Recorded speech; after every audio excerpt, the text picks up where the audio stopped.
Three, two, one. Hi there, my name is Karen Burgoyne, and this recording is coming to you from Melbourne, Victoria, Australia. Today at the conference, I'm going to be presenting to you on autism and employment, the challenges and opportunities. So in the topics of discussion, I'm going to give you a brief introduction of myself, the scenario, stepping out of your shoes into mine, the challenges I've had with autism and employment, and the opportunities I've had with autism and employment. And I'm going to be giving you some employment strategies at the end and my contact details. So if you feel that you would like some more information about me or would like to make some more inquiries about my books that I've written, as I've written 6 self-help live course books over my time, then you'll be able to do so. Let's get on with the presentation. Stepping out of my shoes, into your shoes, into mine. Imagine that you are me for a minute with a hidden disability. Stop thinking about what you're doing in life and take your shoes off and step out of them into someone else's and see how your feet fit into their shoes. And have a think about these situations. That you're not welcomed anywhere or accepted into places because you didn't understand why people ran away from you, because you were seen as like a complete alien on this planet. And you're always told, go away, you're not welcome here. Get out of here. Go find somewhere else to be accepted. Or imagine yourself just doing data entry in a job. Back in those days, as I'll explain later, I had jobs, but then I would lose them again because of my silly behaviour. Or being a cleaner in a nursing home. Or being a lollipop lady on a school crossing, as people didn't see you being capable of doing anything else. Even though you applied for several thousands of jobs over the years, you were seen as totally incapable. How would you feel in this situation? Imagine trying to get long-term employment for yourself. The lack of experience on your resume says it all, because nobody will give you a fair go in the first place to work for their company. How would you feel?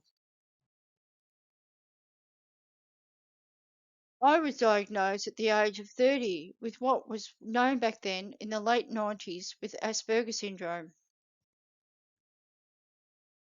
Prior to that, nothing was known back in the 70s, 80s, or even early 90s when I was young. I went round not knowing what I had, and I struggled to understand why I hurt other people. And I said silly things that I didn't mean to intend to do,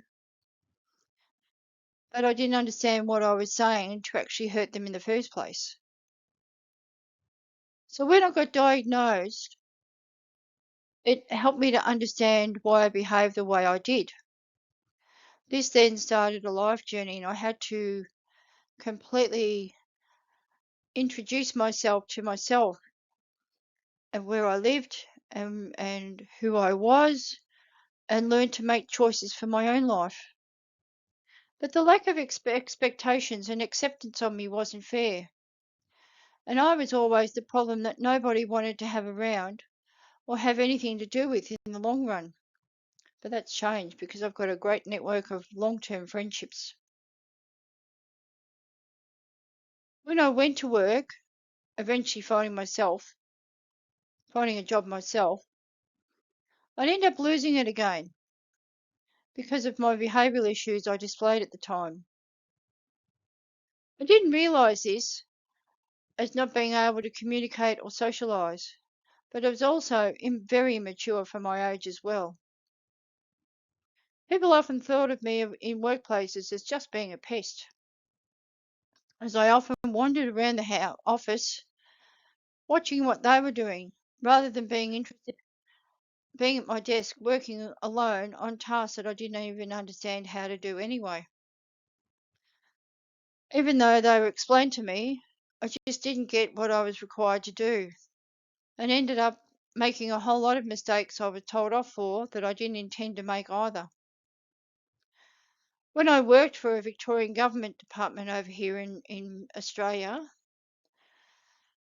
I went for what was called a youth traineeship, where I would work for 3 days and then study for 2 at a local TAFE. What happened there was had the mind of a child, and I wanted to do dancing instead of working in the administration area of a primary school.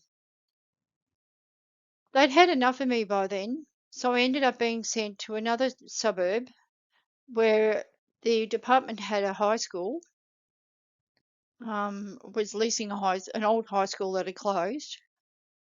But again, I was just given data entry because I was interested in computers, but just didn't understand them because there was no explanation for things back then. When I went to get some printing from the printing room, I had a male employee expose himself to me and told me that I was too quirky and to suck his penis because he thought I had nothing better to do with my time, my work life. So I was then moved to a city building where I ended up being in a mailroom, working for others and doing the daily mail run twice a day, morning and afternoon on different floors, and seeing people. And at the end of the day, loading the mail into big vans, as this was more exciting and took up more energy and enthusiasm than what I had at the time. And it suited me best rather than sit at a boring old computer and a desk all day, hearing phones ring, conversations happening in the office, watching the clock ticking all day, waiting for me to give the next instructions for my next task. But that never happened. But the fluoro lights always bothered me as well.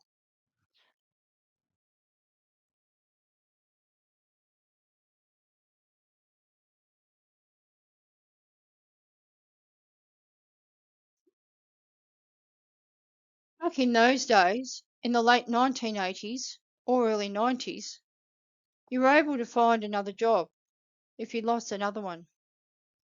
Now, these days, it's extremely rare for them to come by in this day and age. And you've got to compete with others who've either got higher qualifications than what you've got or had, or years of experience in an organisation that you don't have the skills or expertise for. So back in 1987, I was working with an Indigenous young girl at the time, and we became fast friends, and she just accepted me, and I loved that. All I wanted was to be accepted and to be understood. But again, we were separated because she was black and I was white, and that was not accepted in the employer we were working for at the time. We were separated because we could work together very well and we could get on well with each other and get a lot of tasks done that otherwise wouldn't have happened. However, we were separated and she was eventually raised up and moved on to another area of another department, whilst I stayed behind and did the boring menial tasks of data entry in Lotus 123. I eventually got the sack because I think I said something wrong to someone or somebody and it had offended them. So then I walked out of that job ashamed, totally humiliated, and blasted in front of everybody else like a dog with its tail between its legs. I never worked for the Victorian government for a very, very long time, even though I was very enthusiastic about doing it. I wanted to be part of that, but that happened in 2019, 2020, in the COVID times. But back in 1987, there were no racism laws put in place back then. And every single job that I've had, I was doing data entry. It was quite boring. My other jobs was I was a school crossing supervisor lady for 20 odd years with my local council.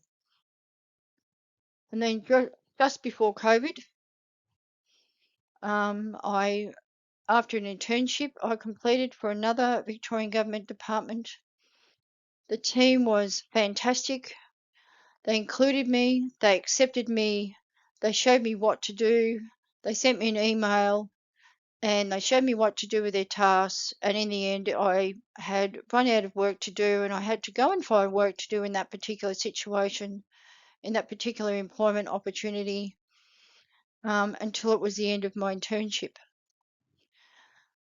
Then I was dealing with the death of a friend of mine from 2 types of cancer. However, in early 2020, I gained another position for another Victorian State Government department where my bosses were told that they would treat me as a baby in nappies. And again, I was only doing Microsoft transcriptional work for that time. So that's what I was doing. There was another task that I was been doing, but that was taken away from me. However, I remained loyal and faithful to that contract until it ended in 2022. But during 2022, when we were out of COVID, they encouraged me to go and do a public service administration and a public service delivery course, um, as the government was offering that to its employees. I graciously took up that offer, but it was like my bosses were doing this to me, wiping their hands off me, and they didn't have to deal with me because I was too difficult to deal with. And then after that, I completed the course. I got a lot of great support from the TAFE I attended, but I was feeling a lot better in myself because I'd lost all my self-esteem and confidence during this COVID time. But I was also enduring a lot of medical issues and dealing with my friend's legal affairs as well at that time.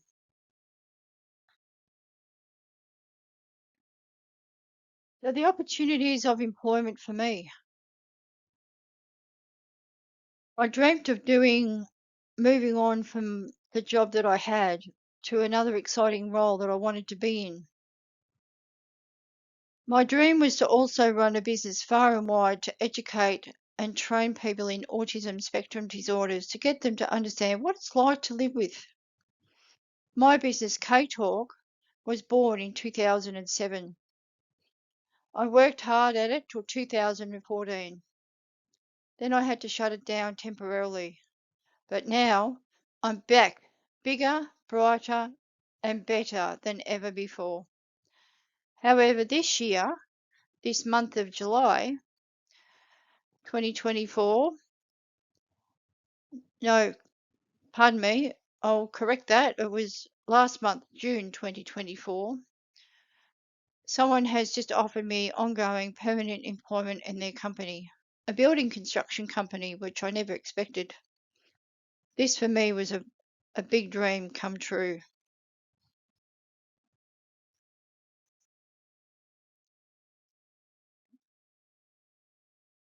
So, what are the challenges for workplaces hiring autistic employees?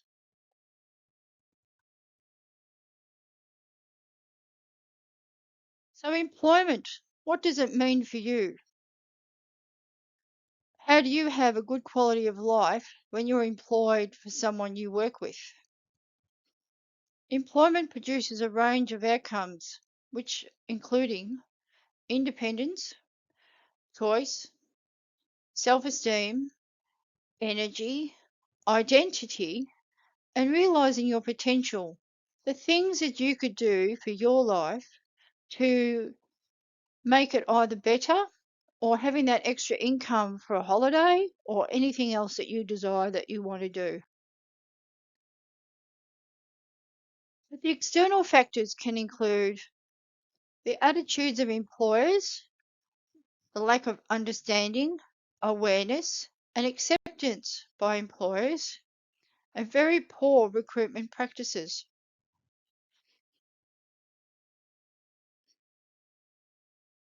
But you're asking me, how do you work with a person with ASD? ASD stands for Autism Spectrum Disorder. Comprehension of their condition. Do as much research as you can so you know what to expect. Ask me advice. I'm more than happy to help you and give you information about me and all the things that I've done. Ask the individual if they're okay to talk about their condition as well.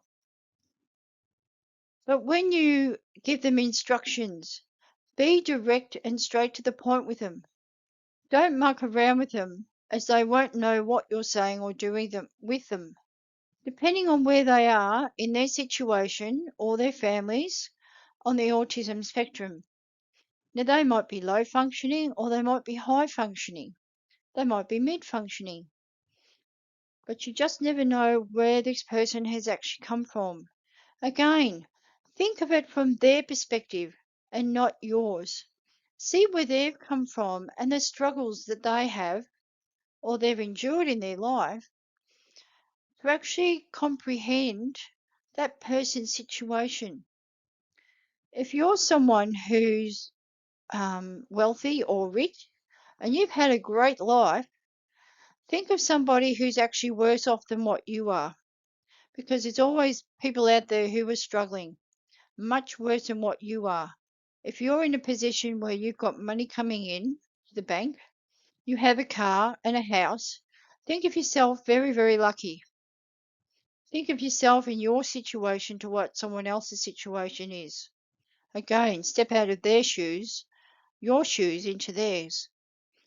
But if they don't understand you and you have an employee with autism in your workplace, draw to them what you can, explaining to them in pictures. So when you explain something to them, they will might understand you better if you can understand them in pictures.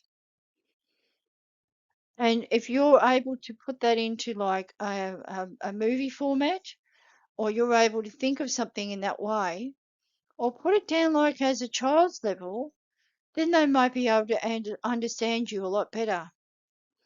Because a person with autism spectrum disorder, or ASD, is a hands-on, kinesthetic or visual learner. But some of them are auditory, so they hear you better.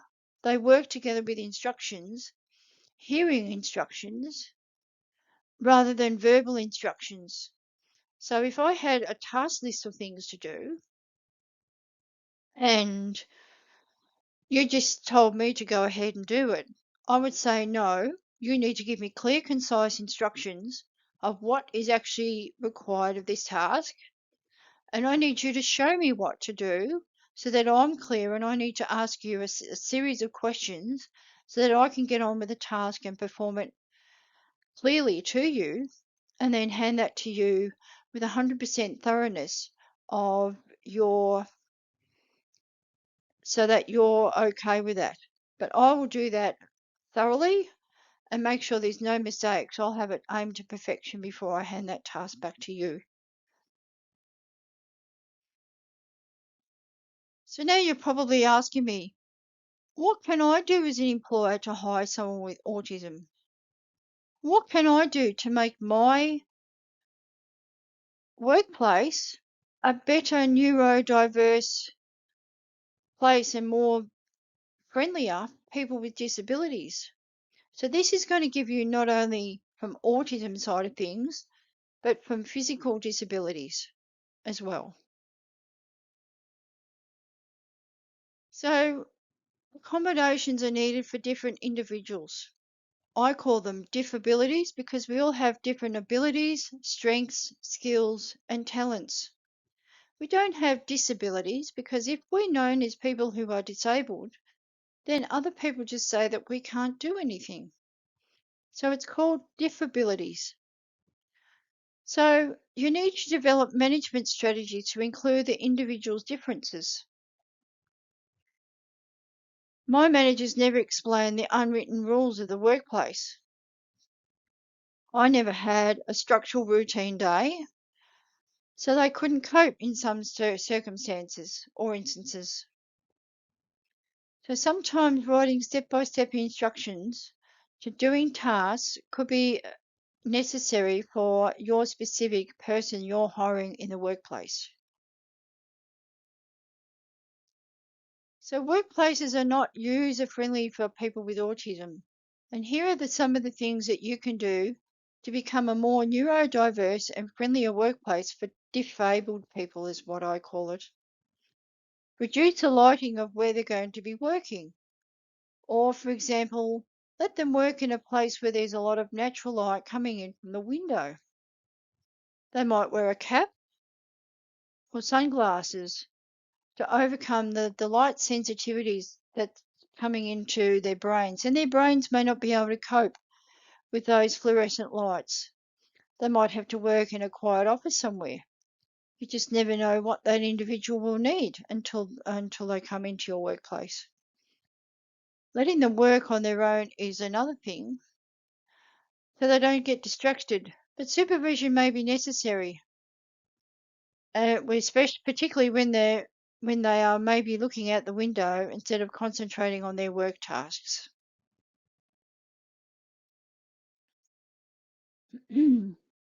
Overload issues are a serious consequence for the individual when they are working in environments such as an office or anywhere else.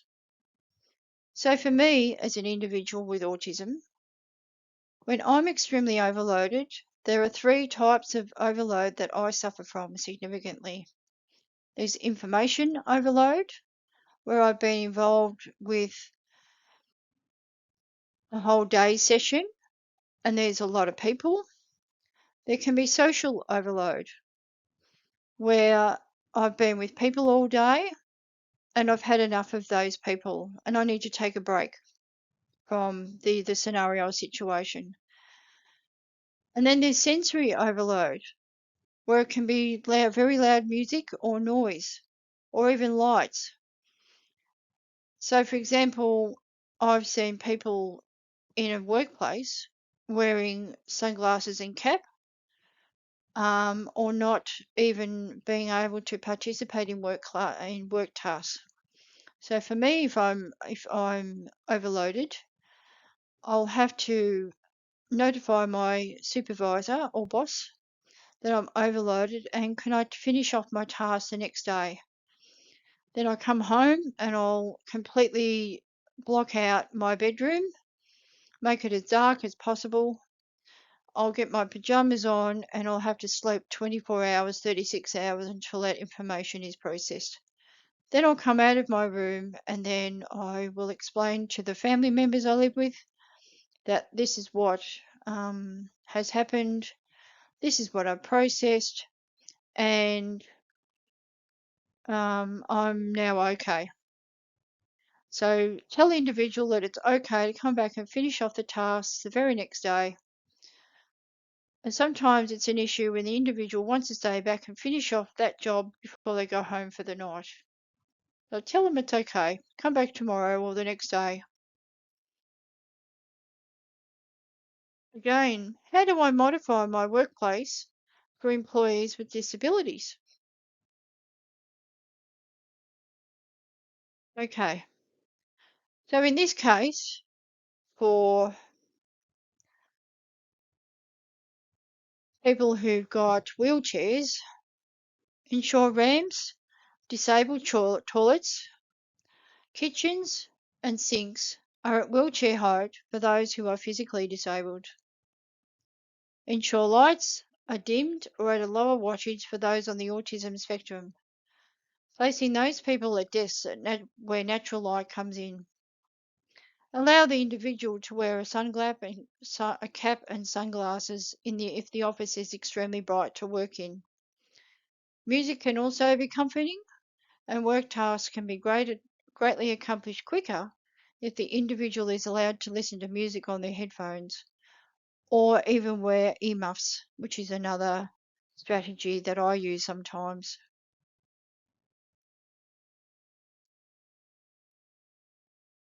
Routine and structure are extremely important for the individual on the spectrum to keep well in a working environment. Having a mentor to answer to or a secondary mentor if the first one is away on leave or on other business is also helpful for the individual to come to should they need help with anything they either can't complete or understand in their tasks they've been given by their supervisor. Always allow perhaps a third mentor that the individual can come to ask about their tasks if necessary. These staff should be well trained in learning about autism, but also the individual in themselves to how to handle their meltdown if necessary. Give them complete, concise, clear instructions in a childlike way for tasks to be completed for individuals. This is essential as individuals are also kinesthetic or hands-on when it comes to learning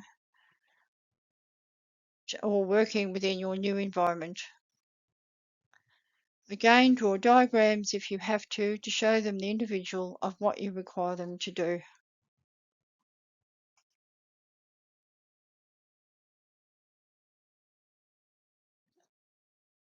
So with education, research, tools and support in the workplace, people with ASD or Asperger's syndrome can work efficiently and effectively in the workplace as much as anyone else. All you need to do is just give them a chance.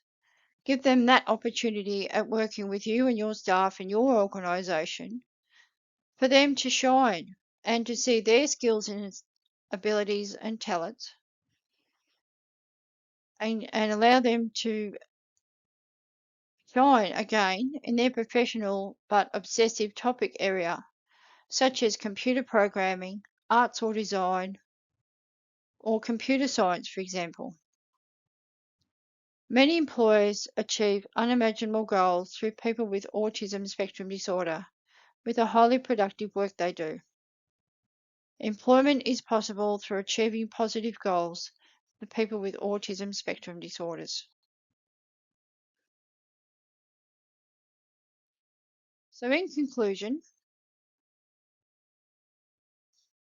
more education and training is needed on accessibility for those with disabilities. The more that people learn, the better off they are with their knowledge and skills to equip them in providing and developing plans for people with disabilities. And for you as an employer, being a more inclusive workplace attracts many more staff to your organisation company than what you'd ever think. Accepting people with disabilities can be both rewarding as well as being fruitful, gratifying, productive, satisfying, very valuable, and very worthwhile to your organisation.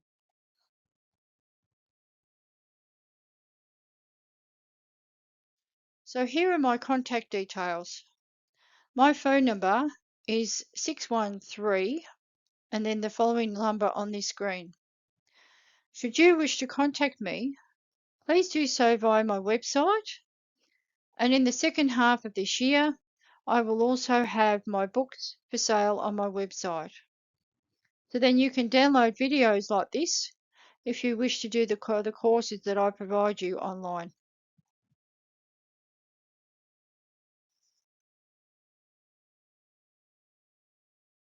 Thank you very much. That's the end of my presentation. I hope you enjoyed it, and please, if you have any questions, please don't hesitate to contact me by email. Thank you, and it's been a pleasure presenting at your conference over there in Bali, Indonesia.